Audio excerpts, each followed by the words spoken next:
السلام عليكم ورحمة الله وبركاته. أكم جرتن فيا كيسني نجا جرتني بحاديها كابا كجرتن أمني أورمو بكم جرتني تي نجين كيا كأون الرمد إسين هذا كبو أكم ناس جرتن بقى جراتني يرو كنا جرتني سنين جدا برا ملكي برا جمتشو برا بدادين ندوغا كبلتجنان أمتا كينان صوبا جرتو كان أودو هنتاني برا بدادين أكا أرجنو هاوي رب الرقم نجتورا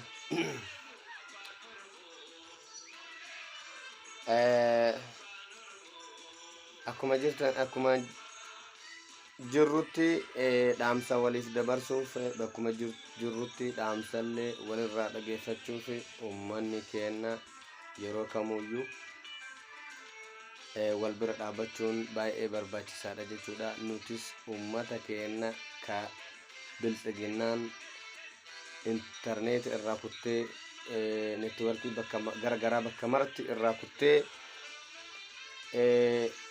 gara kaan ifaan ala gootee gara kaan immoo internetaan ala gootee akka informationa hin arganne isin gooteef nummootiyyuu ala teenne sagalee isaaniif ta'u yoomiyyuu duubatti irraa deebi'uu hin qabnu jedha.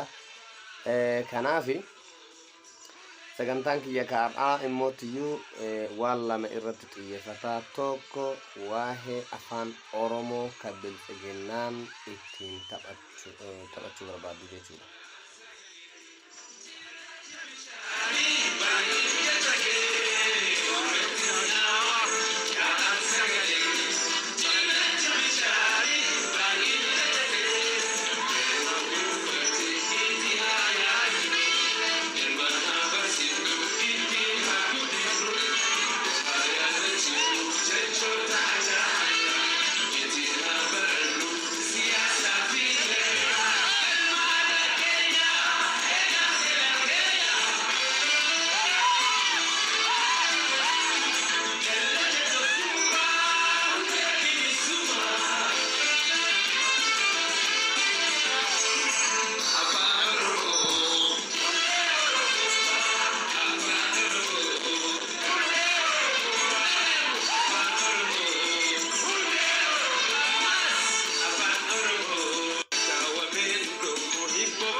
Afaan Oromoo afaan bilxiginnaan ittiin taphattu miti.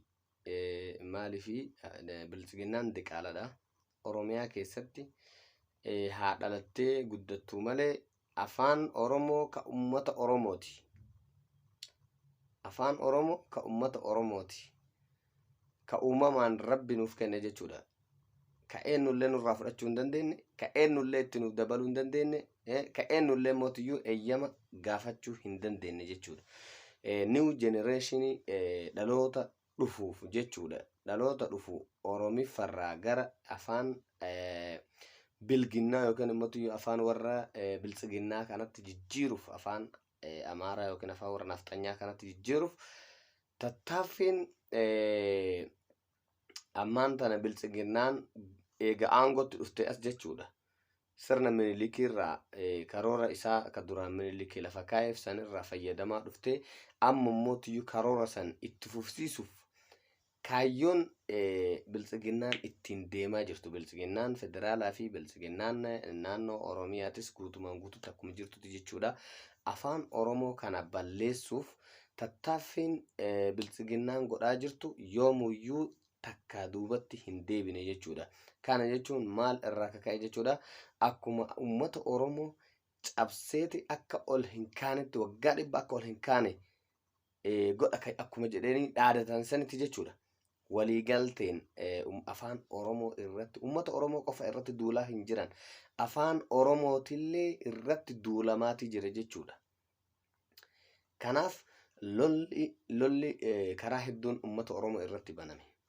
Lolli tokkoffaan kan qawween sabboontota Oromootii fi qeerroo fi qarree uummata Oromoo warra qabsaa'ota ciccimoo tokko tokkoon keessaa risaasan fixaa akkuma jiranitti ta'e, lolli lammaffaan immootiyyuu kan afaan Oromoo biyya san keessaa dhiibanii baasuuf yaaliin irratti gaggeeffamaa ture jechuudha.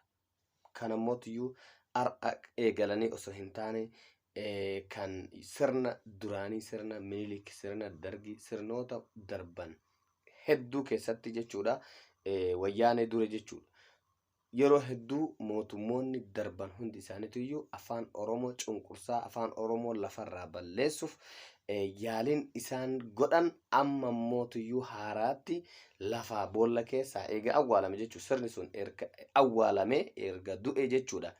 Erga sirnoota san waliin erga awwaalame booda amma mootiyyuu diqaaltichi isaanii jechuudha boolla keessaa awwaala keessaa baasee ammaan tana heerarra kaayuufiif deema jechuudha. Kanaaf duulli inni cimaan ummanni Oromoo ittiin gara fuulduraattis immootiyyuu ittiin cabuu danda'u maali ka jedhanii isaan ittiin karoorfatan duula afaan Oromoo balleessuuti. Maaliif ummanni Oromoo aadaa fi seenaa isaa safuu isaa ittiin eeggatee ummanni Oromoo bahaa dhiha kaabaa kibba kan jiru, kan biyya alaa jirus, kan biyya keessa jirus marti isaatuyyuu afaan Oromootiin fayyadamee aadaa isaatii fi safuu isaa mara ittiin eeggate afaan isaa fayyadamee ittiin waliin jiraata jechuudha. Waliigalteen ummata Oromoo afaan Oromoo yoo ittiin haasa'ame qofa malee afaan biltsiginnaa wal keessa mammakuudhaan afaan Oromoo afaan ofii balleessanii jenereeshinii haaraa afaan hin beekne ka aadaa ummata Oromoo hin beekne ka aadaa warra sirna biltsiginnaa warra soddaa qofa leellisu akka baratan duula cimaa gaggeessaa jirti jechuudha. Sirni amma jiru kun jechuudha. Kanaaf ummanni Oromoo waan tokko isinidhaaf. Ummanni Oromoo ka biyya keessa jirtus ta'e ka biyya ala jirtus jechuudha. Afaan kee eenyummaa keeti, afaan kee saba Oromoo jechuudha. Saba Oromootiif afaan hundee ummata Oromooti jechuu hin dandeenya. Maaliif afaan keenya sabboonummaa nu agarsiisa. Afaan keenya fayyadamnee oollee gallee ittiin waliin jiraanna maaltu waan ta'eef ollaan keenya yoo saba fedhellee ka ta'u taate, afaan fedhellee yoo ka dubbatu taate, nummootiyyuu mana keessattis alattis bakka jirru maratti afaan keenya fayyadamuun sabboonummaadha malee waan tokkollee wanni miidhaa ummata Oromootirraan gahuu danda'u hin jiru jechuudha. Afaan Oromoo Oromoodhaaf sabboonummaadha. Afaan Oromoo Oromoodhaaf afaan waliigaltee hundee jireenya ummata Oromooti waan ta'eef afaan keenya biltsiginnaan balleessuu hin dandeettu yookaan immootiyyuu afaan keenya nafxanyaan balleessuu akka hin dandeenye dhibbaan dhibbatti itti amana jechuudha.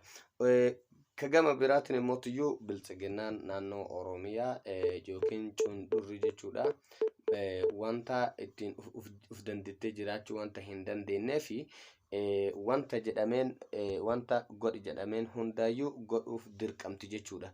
Kanaaf afaan Oromoo yeroo kamuyyuu fayyadamuun dirqama ummata Oromooti jechuudha. Dirqama ummata Oromooti. Kanaafuyyuu ummanni Oromoo afaan uumamaan rabbiin kenneef dhiisee afaan saba biraa yookaan immootiyyuu afaan diina ummata isaa ka ta'e fayyadamuu balaaleffachuu qabna jedha.